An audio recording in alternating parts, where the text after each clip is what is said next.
Merhaba arkadaşlar. Bugün sizlerle böyle kalınca bir ipten örgü çanta yapacağız. Ben bunu ördüğüm örgüleri koymak için kullanacağım. Her türlü kullanım için uygundur. İpimiz oldukça kalın. Bakın şöyle kalınlığını göstereyim. Alt tarafını düz renk, üst tarafında böyle ebrulu ipten yine aynı cins ipin ebrulisini kullanacağım. Tığ numaram da 8. Gri ipimizle başlayacağız. İpimiz kalın olduğu için çok fazla zincir çekmeyin. Yani bunu bu eşdeğerdeki her türlü ipten yapabilirsiniz. Yani 8 numarayla yapacağınız herhangi bir ip tercih edebilirsiniz. İpimi şöyle kilitledim. Şimdi 1, 2, 3, 4, 5, 6, 7, 8, 9, 10, 11, 12, 13, 14, 6.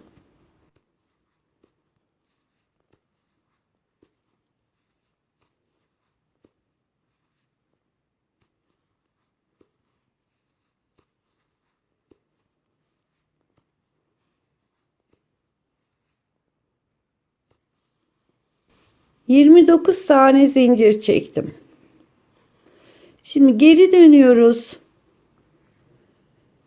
Tığımıza dolamadan hemen birinciye değil ikinciye sık iğne. Bu birinci sık iğnemiz. Bu çektiğimiz zincirlerin üstüne tek tek sık iğne yaparak gidiyoruz. 3 oldu.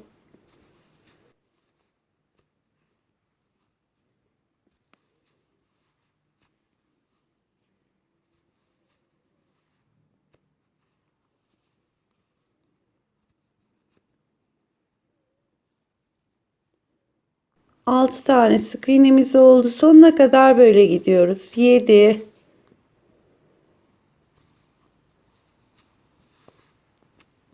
8,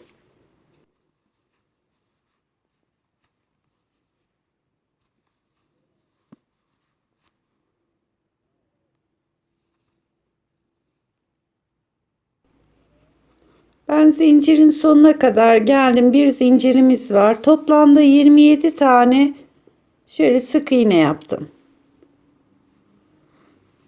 Şimdi son bir tane zincirin içine 3 kere yapacağız.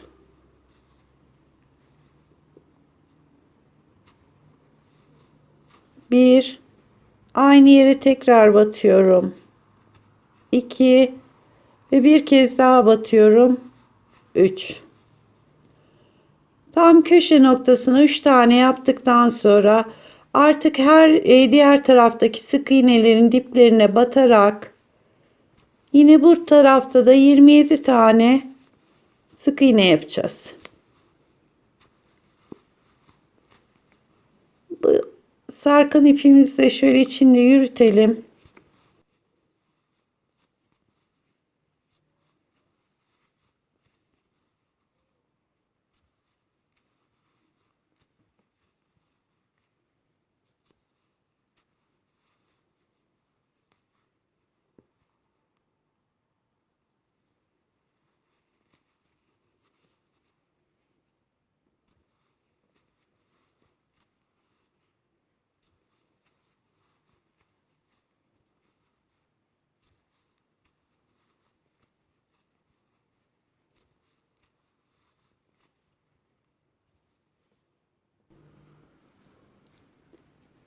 Şimdi son sık iğnemi yapıyorum.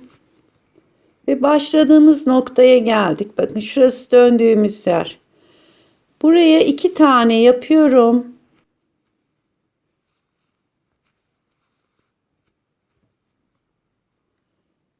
İlk başladığımız zincirin tepesine ipimiz kalın arkadaşlar. Şöyle yapıyorum. Ve tam tepe noktasına giriyorum. birleştirme yaptım. Bu köşede 3 tane yaptık. Bu köşede 2 tane yaptık. Üçüncüsü bir alttaki döndüğümüz yer oluyor arkadaşlar. Yani çektiğimiz zincir 3. sık iğnemiz oluyor. Şimdi bir zincir çekiyorum. Hemen dibine yine sık iğne yapıyorum. Daha sonra diğerlerinin hepsinin tepelerine yaparak devam ediyorum.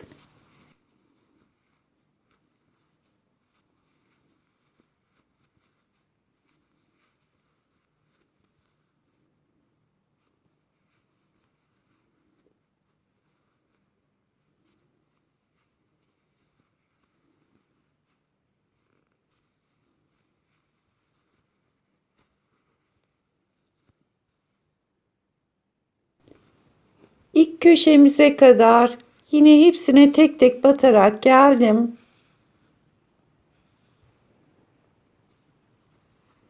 Şimdi bir alt sırada 3 tane, bakın 1 2 3 tane battığımız yer vardı. Buraya geldiğimiz zaman bu ilkinin tepesine 2 tane yapıyorum. Çift battım. Tam orta noktasına yine çift batıyorum. Ve yanındakine de çift batıyorum. 3 tane sık iğnemiz vardı. Bu köşede 6 tane sık iğnemiz oldu. Çift, çift ve çift olarak battım. Yani şu köşede 6 tane sık iğnemiz oldu. Daha sonra artık devam ediyorum. Diğerlerinin hepsinin tepesine birer tane.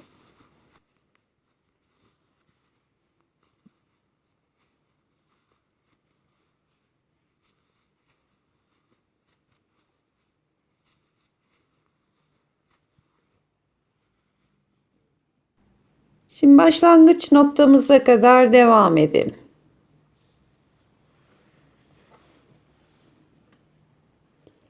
Başladığımız noktaya geldik. Bakın şu yukarı çıkıp çift battığımız yer. Bir iki tane sık iğnemiz var. O 2 taneyi çift yapıyoruz. Birinciye 2 tane. Yanındaki ikinciye 2 tane. 1 2. Zaten ilk başlarken çift başlamıştık. Yani 2 4 başladığımız yer 6 oluyor. Bu köşemizde 6 oluyor. Yine birleştiriyorum. Bakın her iki köşemizde aynı oldu. Yine bir zincir çekiyorum ve hep çiftle başlıyorum. Burada yaptığımız çift bir sonraki sıranın sondaki çifti olacak. Çiftle başladım. Aradaki bütün sık iğnelerin tepesine tek tek yaparak devam ediyorum.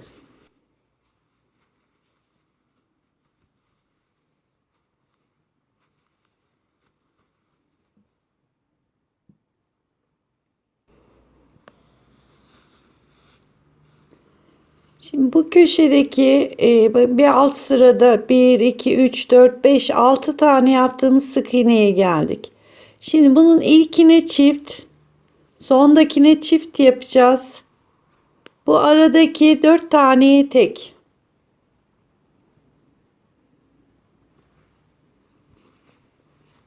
Şimdi ilk sık iğnenin tepesine çift yaptım. 2 kere aynı yere battım. Daha sonra 1 2 3 4 tane tek yaptım. Sonuncuya yine çift yapıyorum. Aynı yere 2 tane battım. Çift, 4 tane tek ve sona da çift yaptım. Şimdi devam ediyoruz diğer başa kadar. Aradaki sık iğnelerin hepsini tepelerine yaparak sıra başına kadar gidiyorum.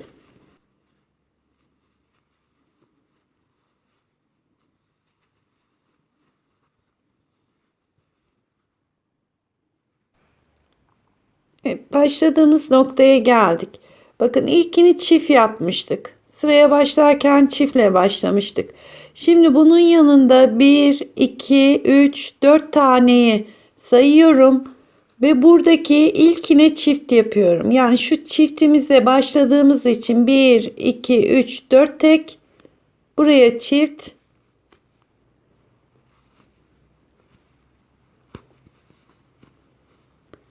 Önce çift yaptım. Daha sonra 4 tane tek. 1, 2, 3, 4 tane tek yapıp bir alt sırada çiftle başladığımız noktaya şöyle bir birleştirme yapıyorum.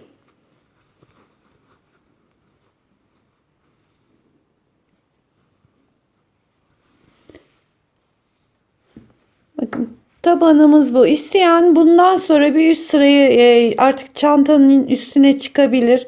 Ama ben bir sıra daha gideceğim. Çanta tabanımız şu ende olacak. Santim olarak da veririm. Şimdi bir sıra daha devam edelim. Birleştirmemizi yaptık. Yine bir zincir çekiyorum ve hemen dibine yine çiftle başlıyorum. Böyle çiftle başladığımız için arkadaşlar başlama yerimiz hep aynı, hiç değişmiyor. Yani eğer çiftle başlamayıp tek tek devam ederseniz, çiftlerinizi burada yaparsanız bu başlama noktası mutlaka kayacaktır. Onun için hep çiftle başlayın. Daha sonrakilerin dibine tek tek.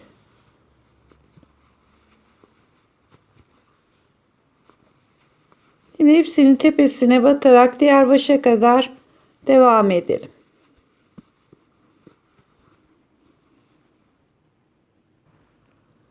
Evet, köşeye geldik arkadaşlar. Yani çift, 4 tane tek ve bir de çift yaptığımız bir alt sıranın üstündeyiz. Şimdi yine aynı çift yerine geldim. Aynı noktanın içine yine çift yapıyorum. Arada 1, 2, 3, 4, 5, 6 tane tek yaptım ve bir tane çift. Başında bir çift, sonunda bir çift, arada da 6 tane tek sayımız var. Ve diğer başa kadar gidiyoruz. Bu da son artırmamızda artık.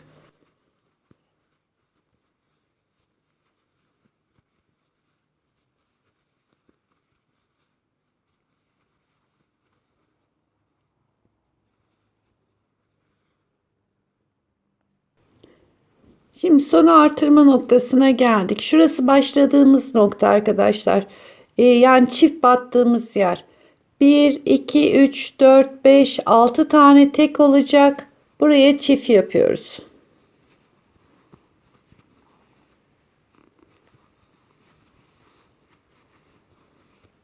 Altı tane tek yapıyorum bu köşede. 1, 2, 3, 4, 5, 6.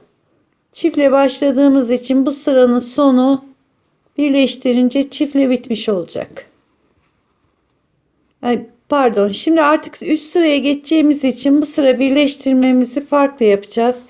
Bakın tabanımız bitti. Yani bu ölçüyü vereyim. Kalın ipte istediğiniz ister bu ölçüde, isterseniz daha böyle küçük bir çanta yapabilirsiniz.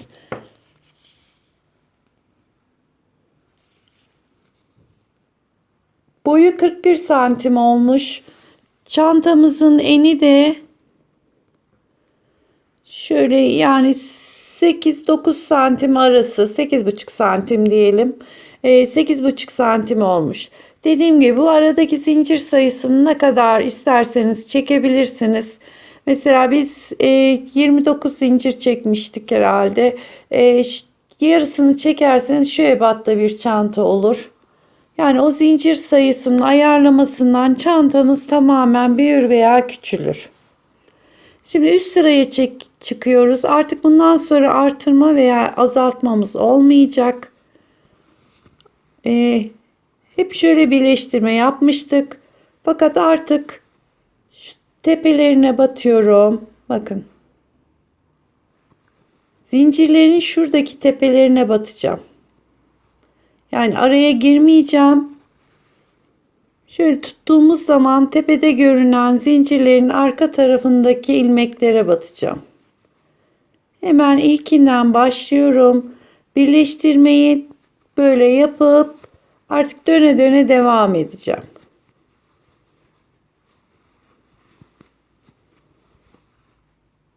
Bakın şu arkadaki zincirlere batıyorum. Bu işlemi sadece bir kere yapacağız.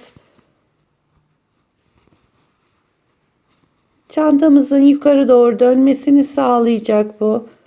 İlmeklerin şu arkadaki ilmeğin içine batıyorum. Yani normalde şuralara batıyorduk. Artık bu tepelerinde görünen, bakın zincir şeklinde görünen ilmeklerin arkadakine batarak devam ediyorum.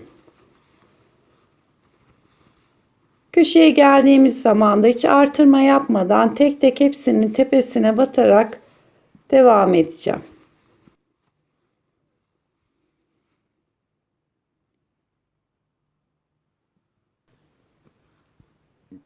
Buradaki artırdığımız köşe tarafa geldik. Dediğim gibi hepsinin böyle tepelerine batarak devam ediyorum. Yani artık artırmalarımız falan bitti arkadaşlar.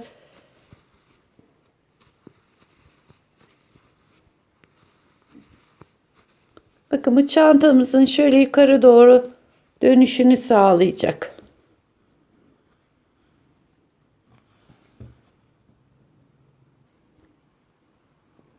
Şu başlangıç noktamıza az kaldı. Oraya kadar böyle ilmeklerin arkasından aldım.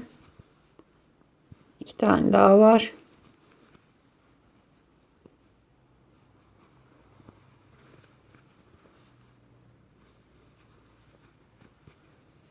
Evet, ilk başladığım noktaya geldim. Bundan sonra artık çantamız bitene kadar arkadaşlar hiç arkadan önden veya artırma hiçbir şey yapmadan direkt ilmeklerin böyle aralarına girerek sık iğne olarak devam edeceğim. Ya bu çantanın yüksekliğini ne kadar istiyorsak bu şekilde örgü boyu olana kadar devam edecek. Ama ben bir yarı kısımda diğer renge geçeceğim. Ya bunu tek renkte yapabilirsiniz. Birkaç renkli de yapabilirsiniz.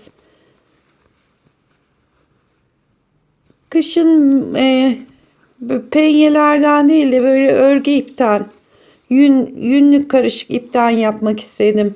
Örgü çantamız olarak kullanacağım. Bu şekilde. Eğer bu kalınlıkta ipiniz yoksa mesela ipiniz 2-3 kat, çok ince ise 2-3 kat da yapıp kullanabilirsiniz. Şimdi aynen böyle dönerek bütün ilmeklerin de içine batarak sık iğne olarak devam edelim.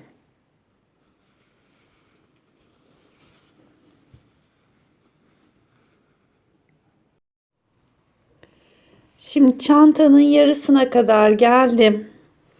Bakın bu şekilde. Ben burada da bir santim vereyim.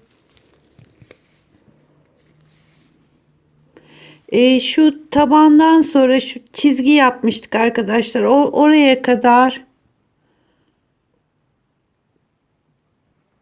16 santim oldu. Hatta çantanın enini de ölçelim şu şekilde. 42 santimde çantamızın eni. Şimdi yarıya kadar geldim. Tam şu ilk yukarı çıktığımız sıra vardı.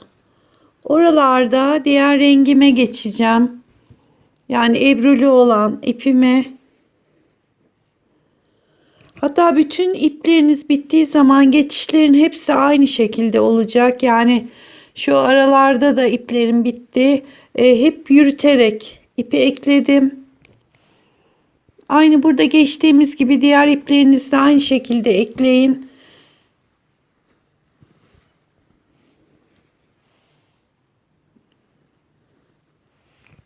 Bir taneyi sökeyim.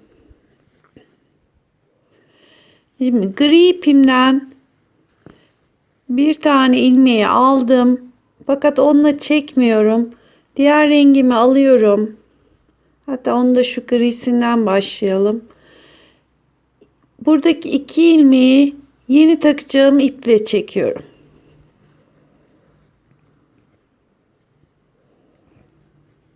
Bu ikisini de sıkıştırdım ve arada yürüterek bunları burada kaybedeceğim.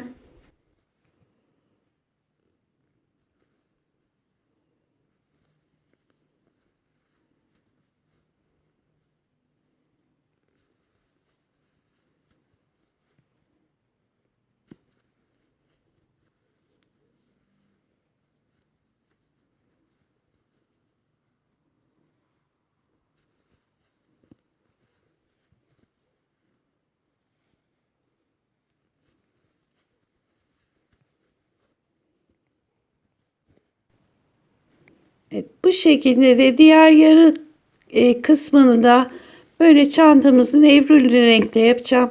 Ama isterseniz siz tek renk olarak da devam edebilirsiniz.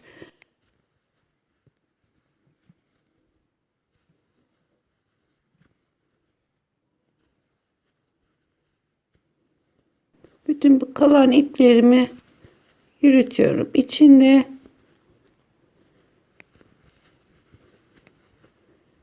birkaç tane daha yapayım. Şöyle bir bakalım.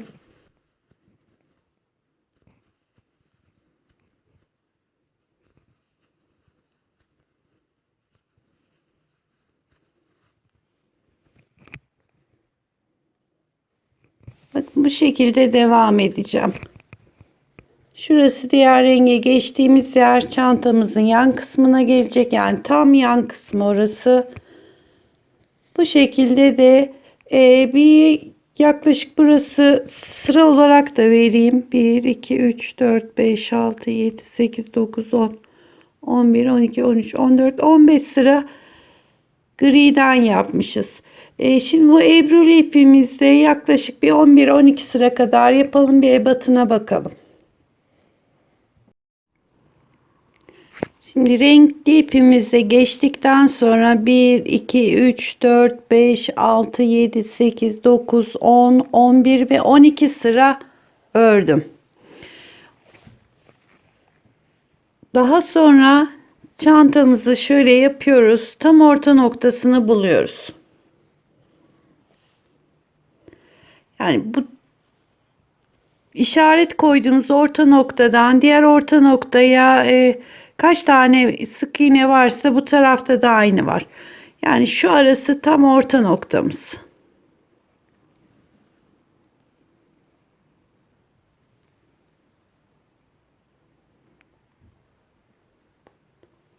Şimdi burada bir öyle elimizi tutmak için bir sap yeri yapacağız. Bu orta noktanın 1, 2, 3, 4 tane bu tarafta, 4 tane de bu tarafta boşluk bırakacağız. Bir de burası var. Yani 9 tane sık iğnelik yere zincirle atlayacağız. Şimdi 1, 2, 3, 4 tane bu tarafına doğru sık iğnemizi yapalım.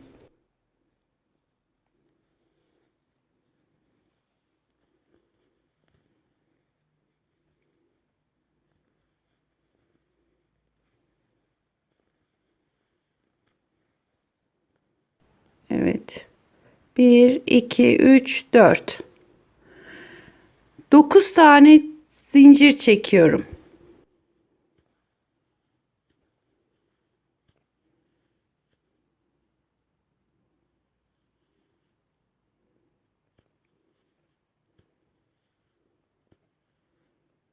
Dokuz. 9 tane zincir çektikten sonra alttan 9 tane boşluğa atlayacağız. 1, 2, 3, 4, 5, 6, 7, 8, 9.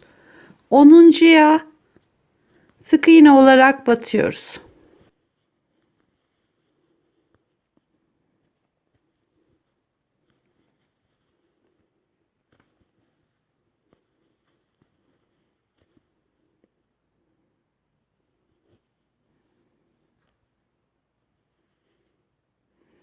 Şimdi devam edelim. Diğer arka öbür taraftaki sap yerini de yapacağız. Oraya kadar sık iğne olarak gidiyoruz.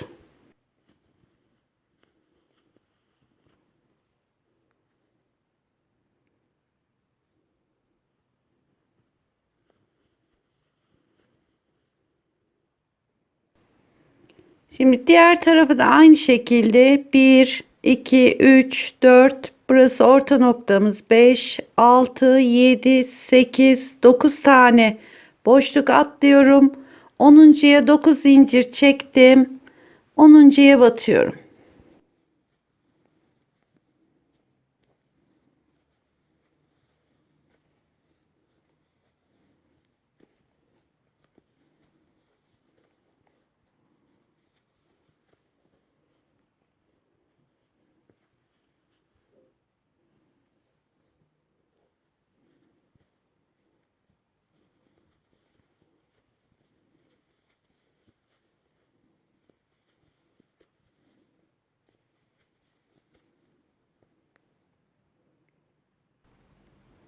Şimdi 9 tane zincir çektiğimiz noktaya geldim. Bu zincirin üstüne yine 9 tane sık iğne yapacağız.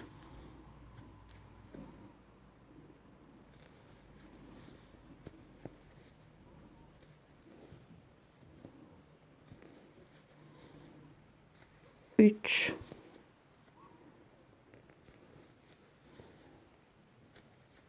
dört, 5,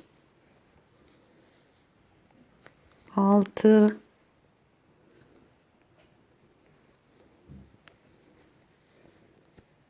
7,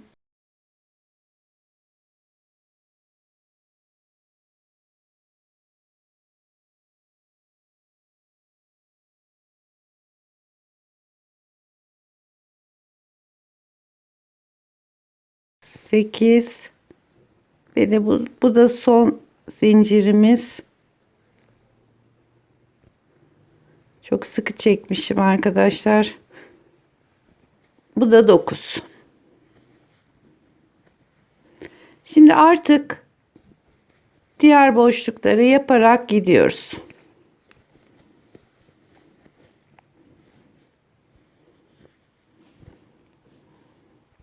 Aynı şekilde karşı taraftaki zincirin üzerine de 9 tane trabzan yaptıktan sonra şöyle bir iki sıra yapalım. Bir genişliğine bakalım.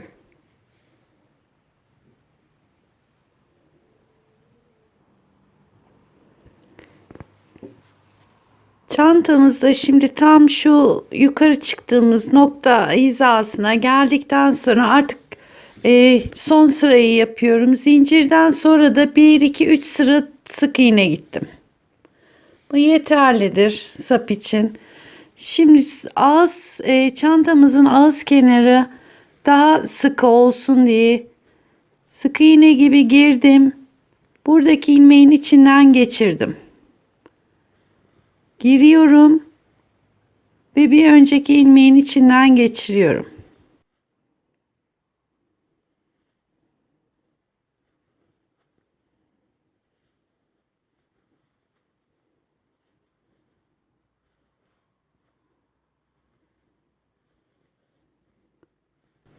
Buradan ilmeği aldım. Yani sık iğne gibi birlikte çekmiyorum da bir önceki ilmeğin içinden geçiriyorum.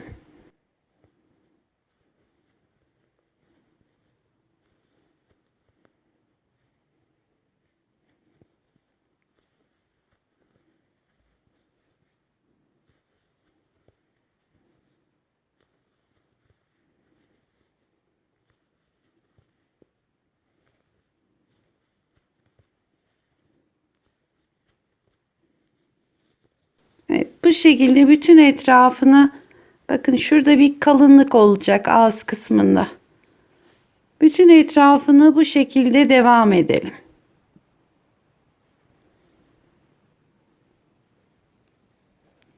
Şimdi tam başladığımız noktaya geldik. Son bir taneyi yapıyorum.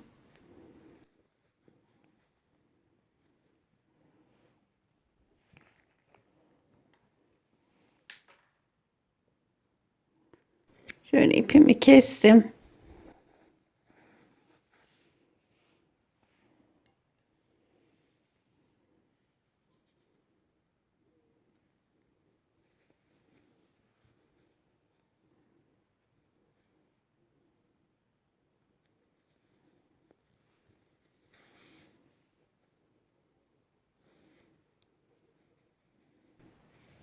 Evet, birleştirmeyi yaptıktan sonra ipimizi şöyle iç kısımlara doğru saklayalım.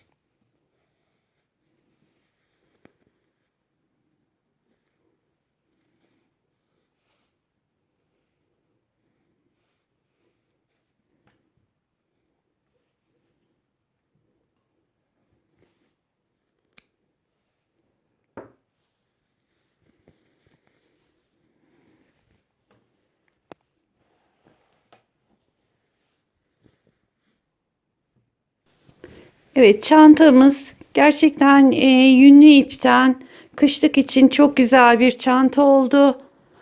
Bakın tabanı da bu şekilde. Yani ön izlemeye bunun resimlerini koyacağım arkadaşlar. Orada daha net görürsünüz. Şöyle içine de bakalım.